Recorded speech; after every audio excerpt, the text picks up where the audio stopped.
Assalamualaikum warahmatullahi wabarakatuh. Perkenalkan, nama saya Raja Putra Jati Algifari dari kelompok 2 dengan nomor absen 20. Hari ini saya akan menjelaskan tentang bagaimana cara kita membuat program C++ untuk menentukan ukuran matriks identitas. Nah, sebelum itu, mari kita membahas tentang bagaimana flowchart dalam program tersebut. Langsung saja, yang pertama yaitu adalah start. Kemudian kita akan inputkan nilai X.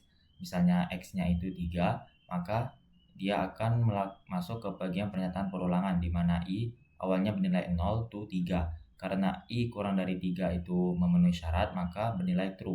Lalu lanjut ke bagian sini, J sama dengan 0 to 3. Karena bernilai true, maka dia akan memproses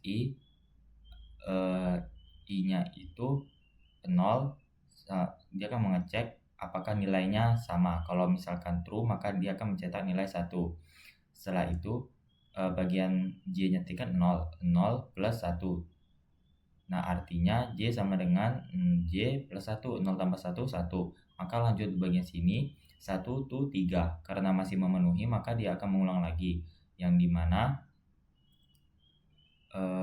dia akan memproses, dia akan mencetak apakah nilainya itu sama. Kalau misalkan nilainya true, maka dia akan mencetak 1. Kalau misalkan dia false, dia akan mencetak 0. Nah, kalau misalkan false, program tidak akan berakhir karena dia akan lanjut ke bagian C++. C++ tadi kan nilainya sudah 1.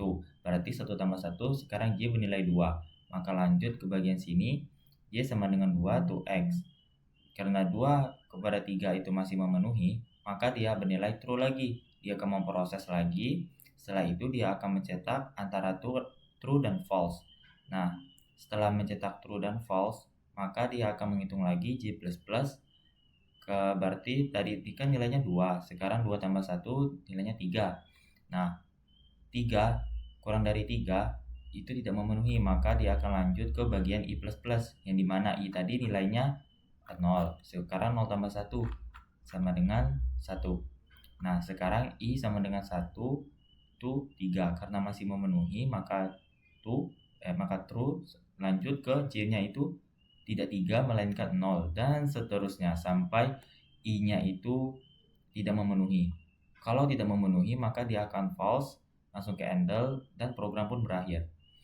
Saja kita mulai.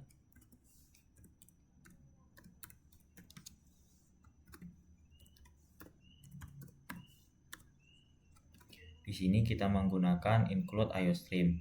Kenapa include IOStream? Karena di sini kita menggunakan header utama sebagai header utama dalam program C++. Include IOStream juga kita bisa memasukkan program perintah seperti cin, cout, dan juga handle.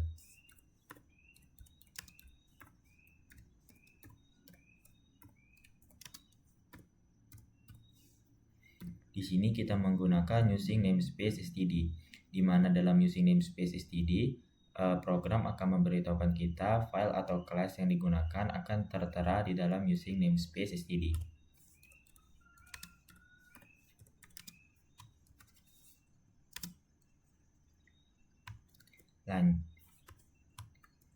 Lanjut di sini kita menggunakan fungsi utama yaitu int main. Fungsinya seperti saya sudah sebutkan sebelumnya sebagai fungsi utama dalam sebuah pemrograman, di mana dimulai dari tanda kurung terbuka yaitu begin dan disertai oleh tutup kurung kurawal kembali untuk n. Nah, di dalam int main sendiri kita akan mendeklarasikan sebuah tipe data, yaitu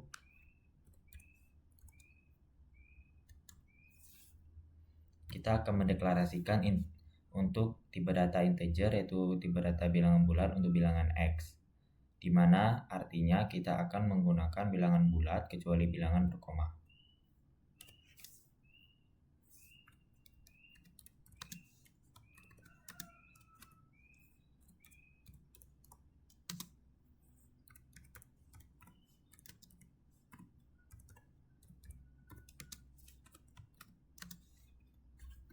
Di sini kita akan cout, artinya dia akan mencetak bagian input ukuran matriksnya itu berapa.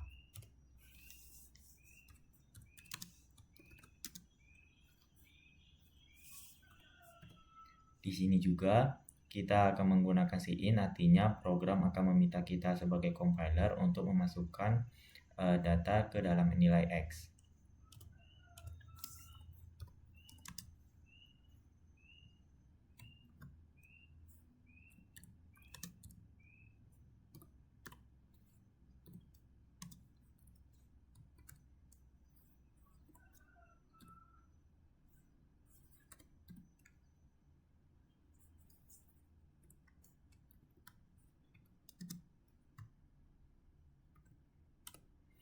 Di sini kita akan melakukan pernyataan perulangan, yaitu untuk for, di mana for-nya itu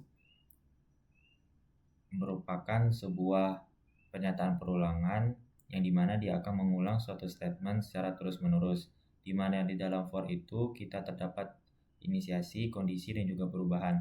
Inisiasinya sendiri yaitu i sama dengan 0, yang dimana kita akan mendeklarasikan untuk tipe data integer i, artinya tipe data yang kita akan gunakan di dalam i tersebut adalah bilangan bulat, kecuali bilangan berkoma.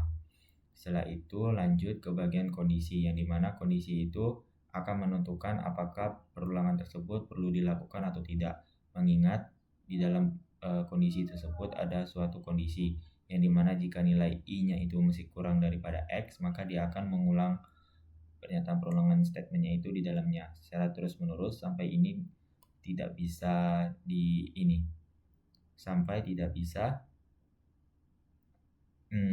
terpenuhi, sampai tidak bisa memenuhi syarat lagi.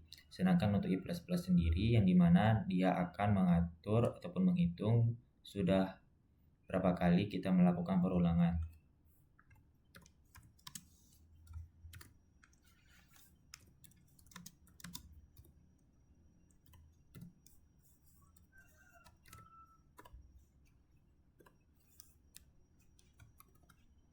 Di sini kita melakukan pernyataan perulangan kembali, yang dimana di dalamnya yaitu adalah for sendiri yang seperti saya jelaskan sebelumnya, dimana dia akan mengulang suatu statement secara terus-menerus.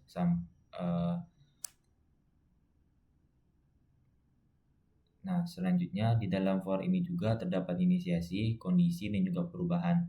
Inisiasinya yaitu adalah j sama dengan 0, yang dimana kita akan mendeklarasikan tipe datanya yaitu integer, yang artinya di data yang kita gunakan di dalam pernyataan perulangan ini yaitu bilangan bulat. Setelah itu ada kondisi, yang dimana apabila syaratnya jika j kurang daripada x, maka statement akan diulang secara terus-menerus sampai j kurang x-nya ini tidak terpenuhi. Setelah itu j++ sama seperti i++ sebelumnya, yang dimana dia akan mengatur sudah berapa kali perulangan yang telah kita lakukan. Oh iya, saya lupa menjelaskan kalau misalkan kalau kedua for-nya ini ada, artinya dia itu nested for ya teman-teman.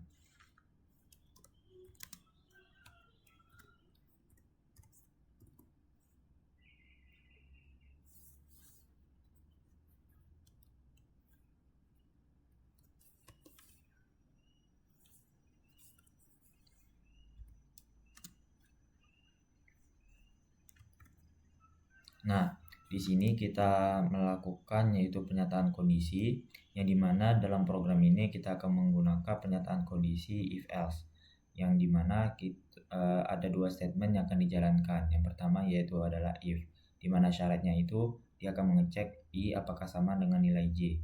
Maka kalau sama, dia akan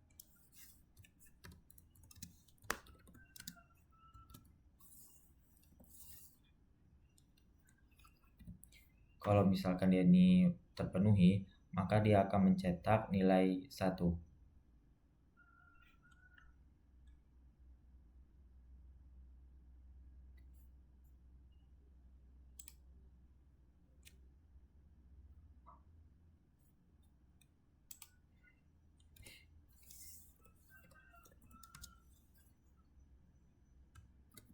Di sini yaitu adalah else. Untuk statement yang kedua, apabila statement satunya tidak terpenuhi, maka dia akan menjalankan statement yang kedua, yaitu else, yang dimana di dalam else sendiri kita memiliki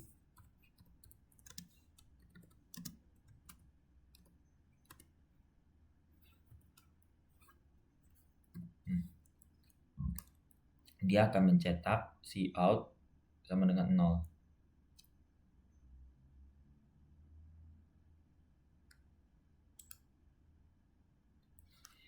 Setelah itu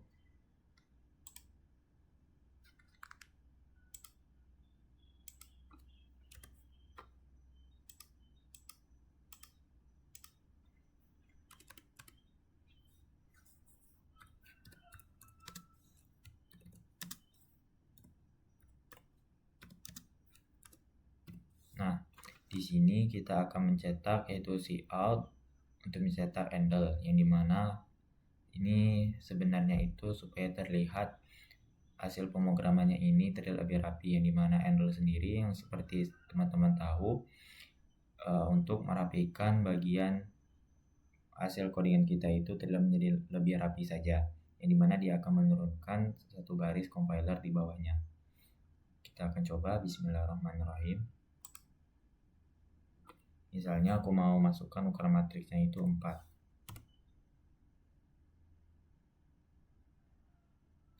Nah, di sini teman-teman bisa lihat ukuran matriksnya itu adalah 4 kali 4, dimana 1, 2, 3, 4 untuk bagian atas. Untuk bagian sisi kirinya itu juga sama, yaitu 1, 2, 3, 4.